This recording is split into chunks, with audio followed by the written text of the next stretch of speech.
అండి అందరికీ నమస్తే. ఓం నమ శివాయ. ఈ పండుగ వచ్చి గౌరీ పౌర్ణమి అండి. ఇది మా ఇంటి దేవుని పండుగ. మేము మా ఊర్లో చేసుకుంటాము. కంపల్సరీ ఎవ్రీ ఇయర్ చేసుకుంటామండి. ఎప్పుడు చేసుకుంటామంటే దసరా వస్తుంది కదండి. దసరా నుంచి 5 డేస్కి పౌర్ణమి వస్తుంది. ఆ పౌర్ణమిని మేము గౌరీ పౌర్ణమిగా పండుగ చేసుకుంటాము.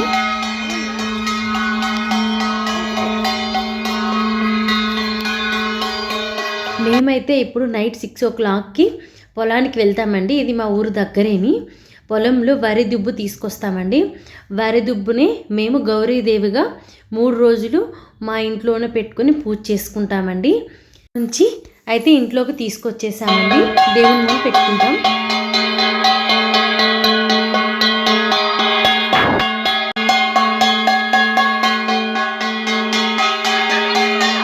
జేగంట అండి. మా బాబు అయితే జేగంట చూసారా ఎలా కొడుతున్నాడో. జేగంట కంపల్సరీ కొడతాం. దేవుని మూల పెట్టుకొని పూజ చేస్తామండి. అమ్మవారికి ప్రత్యేకంగా పెసలతో చేసిన పెసర బూర్లు అయితే పెడతాము, నోంబూర్లని. తర్వాత వచ్చి మా ఊరు రామాలయం దగ్గర అయితే మా పక్క ఊరు నుంచి ఇదైతే ముందుగానే 5 days ముందు చేపిస్తారండి. నందన్నని వినాయకుడిని.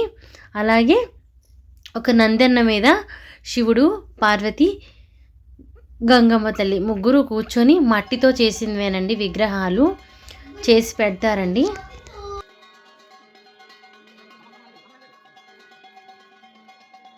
అయితే మంచం వేసి బొంత వేసి బియ్యం వేస్తారు. బియ్యం వేసి ఇలా 3 సార్లు అయితే తిప్పి నందనని వినాయకుడిని అక్కడ పెడతారండి.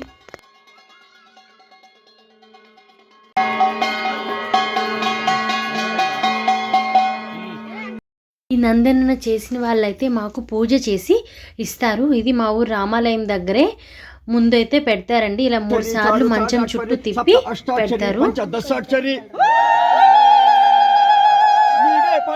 సంచారిపై ప్రజాపతిని విష్ణు పాలాక్షు నిర్మించి నీ బాని శ్రీలక్ష్మి సంరక్షణం చేసి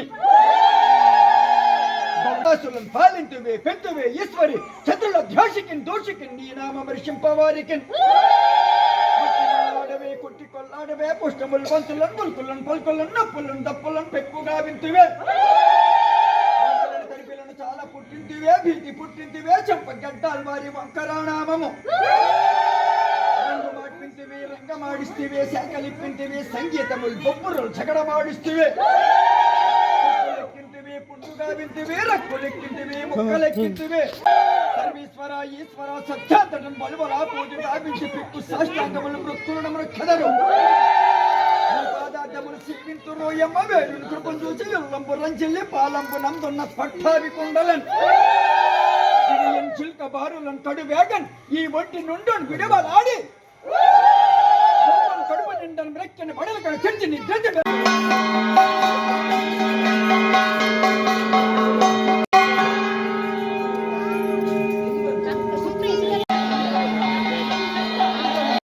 దండకం అయితే చదువుతారండి. చదివిన తర్వాత పూజ చేసి హారతి ఇచ్చిన తర్వాత మేమైతే మా ఇంటికి తీసుకొస్తాము. మా రామాలయం నుంచి మా ఇంటికి తీసుకొచ్చిన దారిలో ఇలా అందరూ పట్టుకుంటారండి. పట్టుకొని అయితే తీసుకొని వస్తారు. చాలామంది అయితే ఊర్లో జనాలు అందరూ వస్తారండి, మొక్కుకుంటారు. నందనం తీసుకొని వస్తారండి. తీసుకొని వచ్చిన తర్వాత ఫస్ట్ అయితే దిష్టి తీస్తారు. దిష్టి తీసి మా ఇంటికి తీసుకొని వస్తారండి. మా ఇంటికి తీసుకొచ్చినాక కూడా ఇంటి లోపలికి ఫస్ట్ తీసుకురారు. బయట మళ్ళీ మంచం వేసి దానిపైన బొంత వేస్తారు. బొంత వేసి మళ్ళా దండకాన్ని చదివేసి అందరూ అక్షింతాలు వేసిన తర్వాత లోపలికి అయితే తీసుకొని వస్తామండి. అంటే వినాయకునికి మా ఇంటి ఎదురుగా పెట్టి స్వాగతం పలుకుతున్నట్టుగా మళ్ళీ అయితే దండకం చదువుతారు. ఇక్కడ కూడా అందరూ వస్తారండి. ఇక్కడ మళ్ళీ పూజ చేసుకున్నాకే మా ఇంట్లోకి తీసుకొని వెళ్తాము. వెళ్ళి 3 రోజులైతే మా ఇంట్లో అయితే ఈ నందనని అయితే ఉంచుకొని పూజ చేసుకుంటామండి.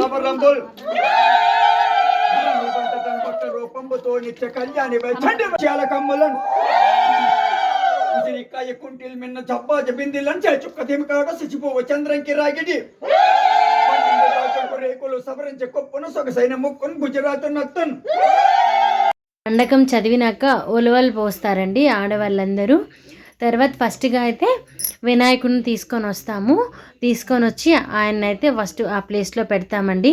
తర్వాత నంద్యానను తీసుకొని వస్తామండి. ఇదైతే మట్టితోనే చేస్తారు, 5 days చేస్తారండి. ఇది దసరా రోజు ముహూర్తం కట్టించుకొని మట్టి తీసుకొని పోస్తాము చేసిన వాళ్ళ ఇంటి దగ్గర. తర్వాత 5th డేకి పౌర్ణమి రోజు మాకైతే ఇలా తయారు చేసి ఇస్తారు. నందీశ్వరుని మీద శివయ్య కూర్చున్నట్టుగా, ఒక సైడ్ పార్వతీదేవి, ఒక సైడ్ గంగాదేవి కూర్చున్నట్టుగా ఉంటుందండి. చాలా బాగుంటుంది చూడడానికి. విగ్రహం అయితే పెట్టుకున్నాక ఇలా పైన అయితే సందవ కడతారండి. ఎందుకు కడతారంటే మేమైతే అరటి పళ్ళు కట్టుకుంటామండి. ద్రాక్ష పళ్ళు, యాపిల్స్ ఇలా ఏవైనా కట్టుకోవచ్చు. మేమైతే అరటిపల్లి గెల అయితే కట్టుకుంటాము. ఇలా అరేంజ్ చేసిన తర్వాత ముందున అయితే దీపాలు పెట్టుకుంటామండి. గౌరీదేవుని పూజ అయిపోయింది కదా, తర్వాత వినాయకుని పూజ చేసుకొని ముందైతే అఖండ దీపాలు వెలిగించుకుంటామండి. కింద బియ్యం పోసి దానిపైన అయితే బిందెలతో దీపాలు వెలిగిస్తాము. ఈ దీపాలు అయితే 3 రోజులు వెలుగుతూనే ఉంటాయండి. ఇవైతే మేమే చూసుకుంటాం, మాదే మెయిన్ రెస్పాన్సిబిలిటీ. ఎందుకంటే మా ఊర్లో వాళ్ళు కూడా వచ్చి పెట్టుకుంటారు, మొక్కుకుంటారు. మొక్కులున్న వాళ్ళు పెట్టుకుంటారండి. కొందరు చెంబుల్లో పెడతారు, కొందరు బిందెల్లో పెడతారు. మా ఫ్యామిలీ వాళ్ళందరం బిందెలతోనే పెడతాము. ఈ దీపాలు అయితే ఏవి కొండెక్కకుండా 3 రోజులు వెలుగుతూనే ఉంటాయండి. రోజులైతే మా ఇంట్లో అయితే సందడిగా ఉంటుందండి. శివయ్యకి 3 పూట్ల భోగాలు పెడతాము, పూజలు అయితే చేస్తాము. మా ఊర్లో జనాలందరూ వస్తారండి. ఎందుకంటే మా ఊర్లో ఇది ఒక్కటే నందెన్నండి. కొన్ని ఊర్లో ఎవరి ఇష్టం 2 days 3 days అలా ఉంటాయి. మా ఊర్లో అయితే మేము ఒక్కరమే ఇలా చేస్తాము. అందుకు మా ఊరి జనం అంతా వచ్చి చేసుకుంటారండి ఆ 3 రోజులు పూజ అయితే. మేము కూడా చాలా బాగా అంటే చాలా బాగా చేసుకుంటాము. ఈ పూజకి కంపల్సరీ మేమైతే వెళ్తామండి హైదరాబాద్ నుంచి. ఈ దీపాల వెలుగులో ఎంత బాగుందో కదండి, చూడడానికి అయితే చాలా బాగుంటుంది. చూసారా, ఊర్లో వాళ్ళందరూ వచ్చి ఇలా అయితే కట్టుకుంటారు. ఇలా సందవంతా ఫుల్ అయిపోయింది కదండి, చాలామంది మొక్కుకుంటారండి. ఆ నైట్ పౌర్ణమి రోజు పూజ అయిన తర్వాత మేము భోజనాలు కూడా పెట్టుకుంటామండి. నైటేని పెట్టుకొని ఇలా 3 days అయితే ఉంచుతాము. 3 days కంపల్సరీ నైట్ కూడా ఎవరో ఒకరు ఉండాలండి, కాపులు అయితే కాయాలి. దేవుడి దగ్గర అయితే కంపల్సరీ ఎవరో ఒకరు ఉంటారు. అందుకోసమని మా ఊర్లో అయితే ఒకరోజు ఏదో ఒక ప్రోగ్రామ్స్, మా ఊరు స్వాములు వస్తారు. ఒకరోజు స్వాములు అయితే పూజ చేశారండి. అలాగే 2nd day అయితే మా ఊర్లో వాళ్ళు సాయిబాబా భజన చేస్తారు కదా లేడీస్, వాళ్ళు వచ్చి కొద్దిసేపు భజన చేశారు. అలాగే కోలాటం కూడా వేశారండి. చాలా బాగా అయింది పండగ. 3 days అయినాక 4th day ఎర్లీ మార్నింగ్ అండి 4 o'clockకి నిమజ్జనం అయితే చేస్తామండి. ఎందుకంటే అది మట్టితోనే చేస్తాము. కంపల్సరీ మేమైతే నదికైనా చెరువుకైనా వెళ్ళి నిమజ్జనం చేస్తాము.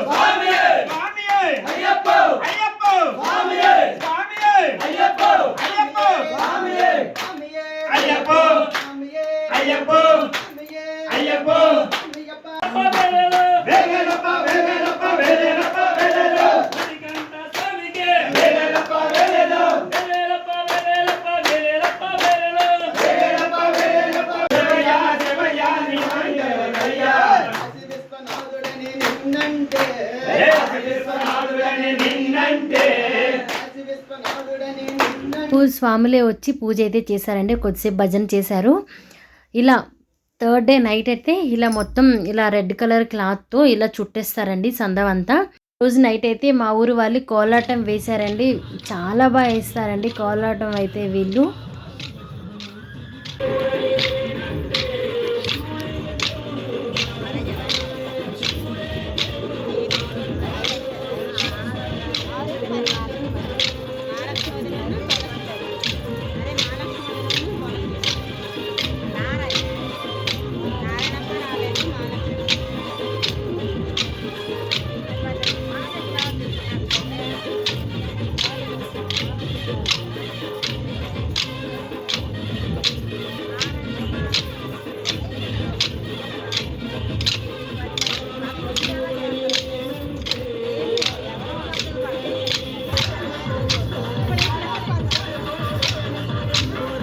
ఎర్లీ మార్నింగ్ అయితే మళ్ళీ నందన్నని, వినాయకుడిని, గౌరమ్మని అందరినీ బయటికి తీసుకొని వచ్చామండి. 3 days అయిన తర్వాత బయట తీసుకొని వచ్చి మొక్కుకుంటూ నదికి అయితే తీసుకెళ్లారండి. మా ఊరు నాగావళి నది ఉంది, తీసుకెళ్ళి నిమజ్జనం చేశారండి. ఇది మా ఇంటి దేవుని పండుగ. Please like and subscribe. Harahara Mahadeva Shambho Shankara. ఓం నమ శివాయ నమ. ఓం శ్రీ మాత్రే నమ.